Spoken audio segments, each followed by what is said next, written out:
अब आपके मन में सवाल होगा कि आखिर कनाडा से खालिस्तानी कैसे भारत के खिलाफ प्रोपेगेंडा चलता है और इतने बड़े नेटवर्क को चलाने में उनकी मदद कौन करता है और उनकी फंडिंग कैसे होती है। आपको ग्राफिक्स के जरिए समझाते हैं कि आखिर कनाडा से खालिस्तान का नेटवर्क कैसे चल रहा है। सूत्रों के हवाले से यह खबर है कि कनाडा में बैठे खालिस्तानियों की मदद पाकिस्तान और उनकी खुफिया एजेंसी ISI करती है।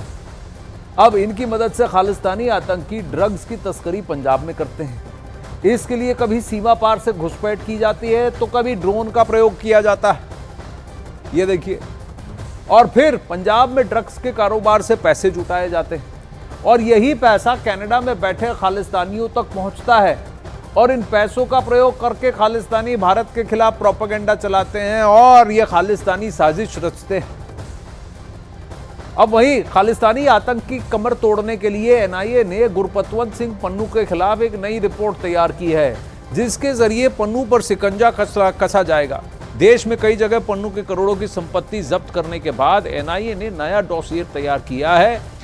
सूत्रों के मुताबिक NIA ने पन्नू पर आतंकवाद फैलाने और आतंकी गतिविधि में शामिल होने का आरोप लगाया है। साथ ही युवाओं को कट्टरपंथी बनाने के लिए साइबर स्पेस का गलत इस्तेमाल करने का आरोप भी लगाया है। NIA की रिपोर्ट के मुताबिक पन्नू ने देश की एकता और अखंडता को चुनौती दी है। पन्नू पर भारतीय राजनयिकों और अधिकारियों को धमकाने का भी आरोप है। साथ ही कनाडाई हिंदुओं को धमकाया और उन्हें कनाडा छोड़ने की धमकी दी। पन्नू एक अमेरिकन सिटीजन है और कनाडा वासियों को धमकी दे रहे हैं, सोचिए।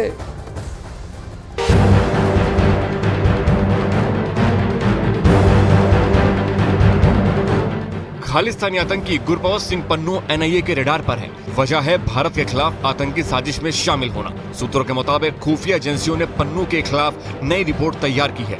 इस रिपोर्ट में पन्नू की खालिस्तानी साजिश का जिक्र है। इस रिपोर्ट में पन्नू के नए इस्लामिक देश बनाने की साजिश का पर्दाफाश है। इस रिपोर्ट में बताया गया है कि वो कैसे मुस्लिम लड़कों को भारत के खिलाफ भड़का रहा था। सूत्रों के मुताबिक भारत के खिलाफ साजिश रचने और देश विरोधी गतिविधियों में शामिल होने को लेकर गुरपतवंत सिंह पन्नू के खिलाफ 16 मामले दर्ज हैं। उसके खिलाफ पंजाब के सरहिंद में UAPA के तहत मामला दर्ज है। यही नहीं, उस पर अमृतसर में भी UAPA के तहत मामला दर्ज है। देश की राजधानी दिल्ली में भी उसके खिलाफ UAPA के तहत 4 मामले दर्ज हैं। गुरुग्राम में भी उसके खिलाफ UAPA के तहत केस दर्ज है। हिमाचल के धर्मशाला में भी उसके खिलाफ UAPA के तहत केस दर्ज है।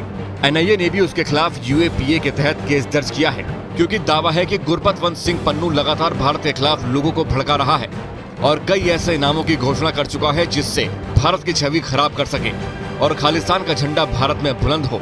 भारत पाकिस्तान बंटवारे के वक्त पन्नू 1947 में पाकिस्तान के खानकोट से अमृतसर आया था। भारत में रहते हुए उसने पंजाब यूनिवर्सिटी से लॉ की डिग्री ली। इसके बाद अमेरिका में अलगाववादी ग्रुप सिख फॉर जस्टिस का मुखिया बना। वो कई ऐसी गतिविधियों में शामिल रहा और पंजाब को भारत से अलग करने की साजिश रचता रहा। यही वजह है कि खुफिया एजेंसियों ने उस पर नकेल कसने की पूरी तैयारी कर ली है। यही वजह है कि NIA ने चंडीगढ़ और अमृतसर में उसकी संपत्तियों को जब्त कर लिया है। खुफिया सूत्रों का दावा है कि NIA की इस कार्रवाई की वजह से आतंकी पन्नू पूरी तरह भड़क गया। चंडीगढ़ और अमृतसर में संपत्तियों के जब्त होने के बाद उसने एक बार फिर भारत के खिलाफ जहर उगलना शुरू कर दिया। खुफिया सूत्रों के मुताबिक गुरपतवंत सिंह पन्नू ने अपने बयान में आरोप लगाया कि उसके खिलाफ झूठे मुकदमे दर्ज किए गए हैं और संपत्तियों को जब्त करके उसे किसी भी सूरत में चुप नहीं कराया जा सकता। जबकि कुछ रोज पहले ही उसने कनाडा में रहने वाले हिंदुओं को देश छोड़ने और भारत जाने की धमकी दी थी। आरोप है कि मारा गया खालिस्तानी आतंकी हरदीप सिंह निज्जर पन्नू का करीबी था, जिसके साथ मिलकर वो भारत के खिलाफ आतंकियों की भर्ती करने में जुटा था। इसीलिए सूत्र बताते हैं कि 18 जून को कनाडा में आतंकी निज्जर की हत्या के बाद से वो भारत से बुरी तरह चिढ़ गया था।